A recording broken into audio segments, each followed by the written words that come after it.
Donc ça, c'est les consignes de ce que vous aurez à faire. Donc ici, en fait, vous avez une liste d'articles à acheter. D'accord. Et ici, vous avez une liste d'informations que vous allez devoir recueillir pendant la mise en situation. Là, vous avez quelques petites contraintes supplémentaires qu'on vous demande tout au long de la mise en situation de faire. Et ici, les contraintes, pareil, qu'il faut respecter du début à la fin. On vous demande de dépenser le moins d'argent possible et maximum 30 €. Ok. D'accord. Je serai toujours derrière vous pour voir un petit peu ce que vous faites. Je vous demanderai aussi votre niveau de fatigue. Il ne faudra pas hésiter aussi à me dire ce que vous ressentez, si vous avez commencé à avoir des maux de tête ou si les idées s'embrouillent. Vous me le dites bien parce que c'est ce qui m'aidera après par rapport à votre travail à me rendre compte des difficultés que vous pouvez avoir et dans quelles conditions et les facteurs qui déclenchent cette difficulté-là. Ok. D'accord ? Quand je te dis top, l'épreuve commence, moi je démarre un chronomètre et après tu fais comme si on n'était pas là. Ok. Ok ? Tu planifies comme tu veux, tu fais dans l'ordre que tu veux comme c'est indiqué.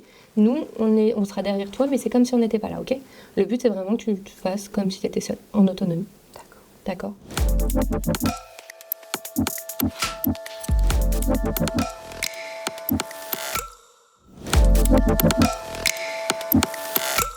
Donc le TEM, c'est le test des errances multiples. C'est une évaluation qui est réalisée dans une situation écologique où on met le participant en fait dans une situation réelle pour évaluer l'impact des troubles cognitifs dans des situations qui miment un petit peu les situations de la vie quotidienne.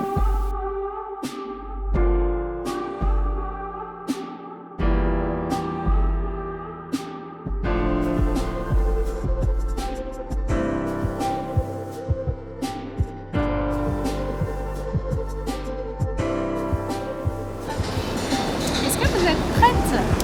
Oui. Eh bien allez. Et bien c'est parti. C'est parti. Donc voilà, essayez vraiment de me solliciter le moins possible. Et puis faites de votre mieux. D'accord ? Est-ce que je peux mettre mes écouteurs ? J'en mets un, juste pour... Tu fais comme tu ferais si on n'était pas là. Vraiment. Tu te recordes comme si t'étais... Voilà, c'est ça. Ok. Ok. J'en mets mes écouteurs.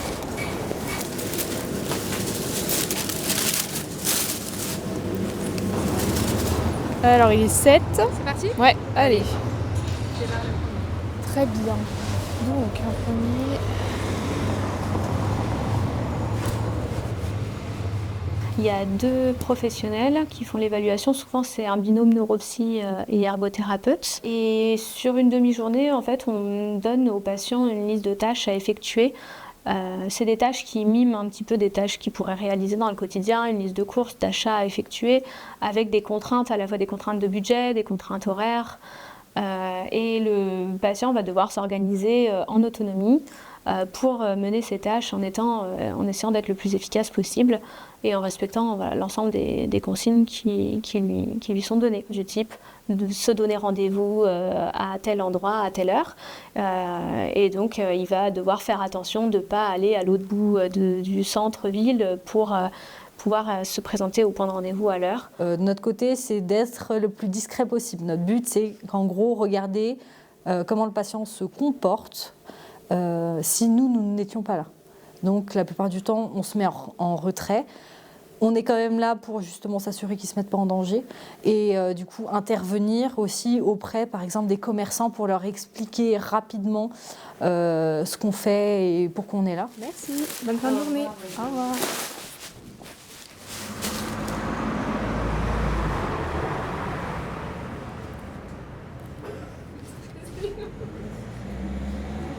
C'est bon. Le magazine. Là, on sent qu'elle se détache de nous. Tu sens plus ? Non, c'est bien.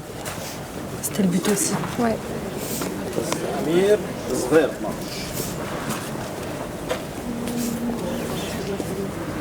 Donc on a ça. Donc le magazine, la paire de chaussettes. Ok.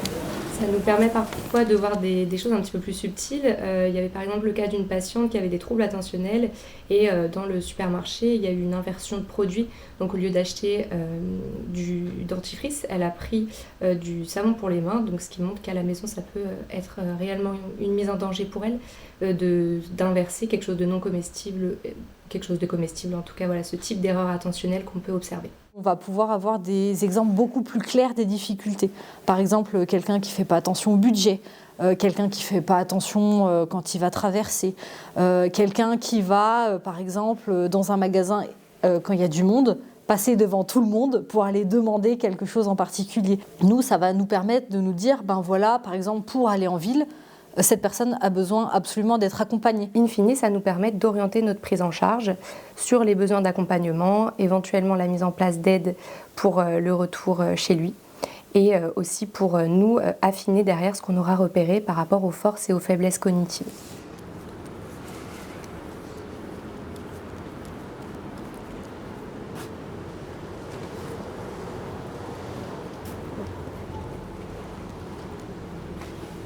Information et billetterie.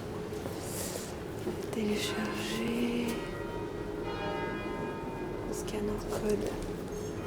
Bon, il n'y a rien écrit. Donc là, on a demandé à madame de noter les horaires de la prochaine pièce de théâtre qui se jouait. Et comme elle a l'air de penser que c'est fermé, donc elle compense bien, elle a scanné le QR code pour regarder du coup directement sur son téléphone les pièces de théâtre. Donc là on voit qu'il y a une bonne compensation. Donc il y a un autre aspect du TEM qui va plutôt être axé sur la prise de conscience des difficultés cognitives, donc qui n'est pas un objectif qu'on va retrouver systématiquement, mais qui peut en faire partie. Effectivement, après une lésion cérébrale, on peut avoir ce qu'on appelle une anosognosie, donc c'est que le patient n'a pas conscience de ses troubles, ce qui peut augmenter le risque de mise en danger. On a eu le cas d'un patient où on a fait 2 TEM. C'était un patient justement qui était hyper anosognosique et qui avait fait un TEM à Bourg-en-Bresse, mais du coup il avait mis ses difficultés sur le compte du fait de ne pas connaître Bourg-en-Bresse. Et donc on avait été dans sa ville d'origine, à Nantua, et on avait fait le TEM là-bas. Et alors, ça a été les mêmes difficultés, il y a eu un petit peu plus de frustration, mais ça a permis de mettre en avant certaines choses. Donc ça peut être aussi un exercice qui permet de le confronter un petit peu à ces difficultés pour qu'il en prenne conscience, et nous derrière en rééducation, pour faciliter la mise en place de stratégies et aussi l'impliquer davantage dans sa rééducation, puisqu'un patient va davantage être impliqué s'il a conscience et qu'il sait sur quoi il doit travailler et pourquoi. Du coup, on observe la qualité de la traversée de rue. Donc madame, elle met bien stop. Elle regarde à droite, à gauche avant de traverser. Alors 1,15 €. J'ai pas de monnaie par contre. J'attaque seulement mon travail, j'ai pas le fond. Eh ben, j'ai pas de monnaie, donc je vais pas pouvoir vous régler. Désolée. Sur 10, tu peux? Oui, je peux sur 10 €. Et bah si on refait Ah, c'est super gentil, je vous remercie. Donc madame a bien pensé à demander son ticket. C'est dommage, il n'y avait pas de monnaie, mais elle a finalement réussi à faire de la monnaie. Ça aurait été intéressant de voir l'adaptation de la patiente. Parce qu'elle avait que 50 € et à la base, la vendeuse n'avait pas de monnaie sur 50 €. Et finalement, elle a réussi quand même à lui faire de la monnaie, mais ça aurait été intéressant de voir si elle s'adaptait. Non, les déplacements sont faits en sécurité quand même, globalement. Oui, ça pour le coup, oui. Enfin, oui et non, parce que tu vois, quand tu as un croisement là, par exemple, elle va passer à la diagonale au plus court, elle va pas regarder forcément son environnement. Tu vois ce que je veux dire?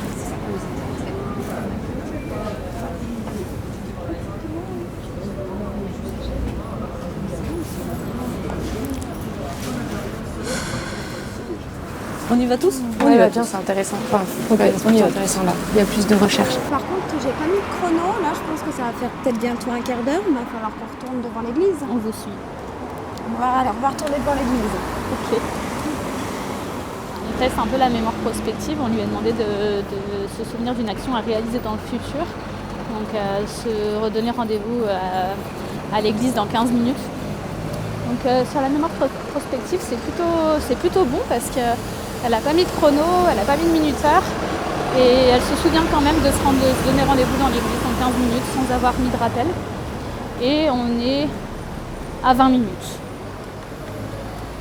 Ça va. Il y a le quart d'heure ça récent. va, c'est ça, les 5 minutes. Les 5 minutes. Ouais, là, vous voyez quand même. C'est hyper anxiogène comme évaluation et du coup le patient quand il est hyper stressé, il va avoir tendance à... Les troubles cognitifs vont être vraiment majorés par le stress et après à nous en tant que cliniciens de savoir quelles difficultés sont dues au stress et quelles difficultés sont dues aux troubles cognitifs. Et il y en a, on sait parfaitement que c'est des... Enfin, on arrive à détecter que c'est des difficultés qui sont vraiment liées au stress. Je pense que c'est aussi pour ça qu'on propose aux patients, quand ils sont là depuis déjà quelques temps, pour qu'il y ait quand même une bonne alliance thérapeutique et qu'ils soient à l'aise pour qu'on sache qu'on n'observe pas que de l'anxiété de performance, mais vraiment leur capacité réelle, quoi. Chante clair, cœur, galop, golden, moyenne. Il n'y a que celle-là, donc...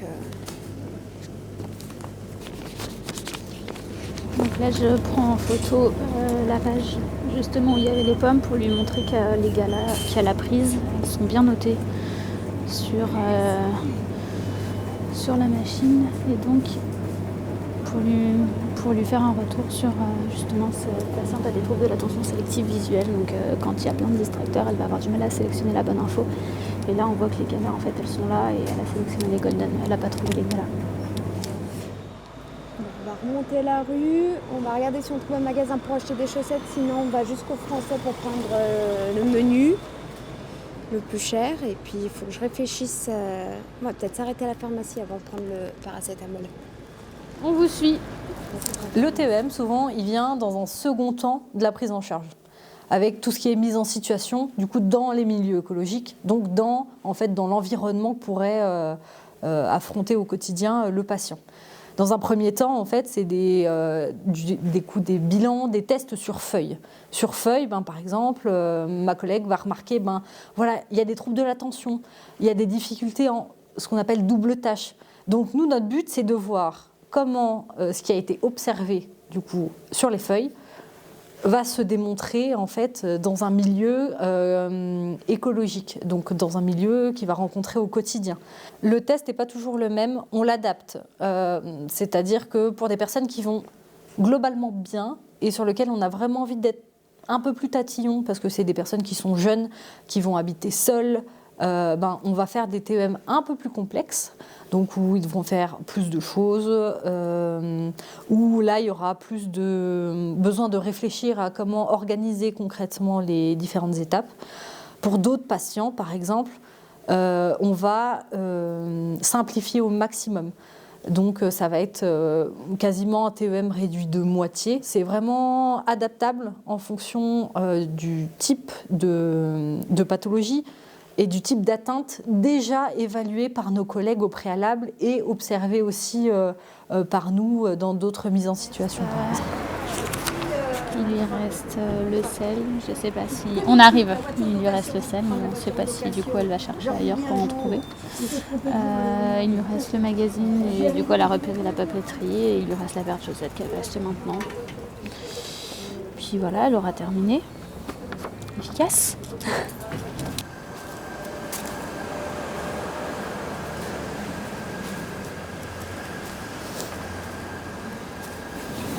Non, le lundi c'est fermé, c'est écrit. On peut aller où du coup? T'as trouvé une autre poste?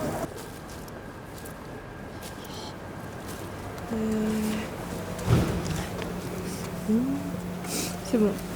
Ouais. C'est la fin de l'épreuve? Ok. Ça va? Oui.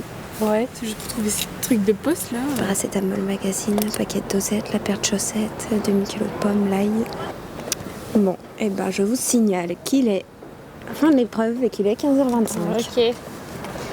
Très bien. J'avais établi dans ma tête un ordre de tâches, pour que ça soit plus logique. Et après, voilà, c'est face à quelques imprévus légers, mais non, bien. Je suis plutôt satisfaite. C'est vrai qu'avec les neuropsies, sur ce test-là, on est vraiment super complémentaires parce qu'elles vont regarder vraiment tout ce qui touche au cognitif pur. Et nous, on va être plutôt dans l'environnement global, c'est-à-dire le risque de chute, un petit peu comment ils se positionnent dans la chaussée avec les gens. Et on fait plus attention aux mises en danger. Tu as quand même mis en place pas mal de stratégies, Ouais. nous c'est ce qu'on voit. Quand tu étais face à une impasse, par exemple quand c'était fermé, c'est là que tu as tendance à plus nous solliciter, mais voilà, en tout cas, on voit quand même que tu arrives à adapter ta stratégie et tu restes pas bloqué non plus en te disant j'abandonne et je fais pas, quoi. Tu essayes de trouver une alternative. Concrètement, c'est un TEM qui s'est très bien passé. Qui montre juste qu'il faut apprendre à adapter ton quotidien en fonction de ta fatigue et cerner tes fragilités pour toi mettre en place des choses qui te permettent aussi d'y pallier. Quand on sait ce qui va moins bien, on arrive à faire face, d'accord ? Et puis même quand tu es focus sur quelque chose, tu as toujours fait attention en traversant la route. Donc nous, c'est des choses qui nous rassurent et qui ne compromettent pas ton autonomie. Voilà.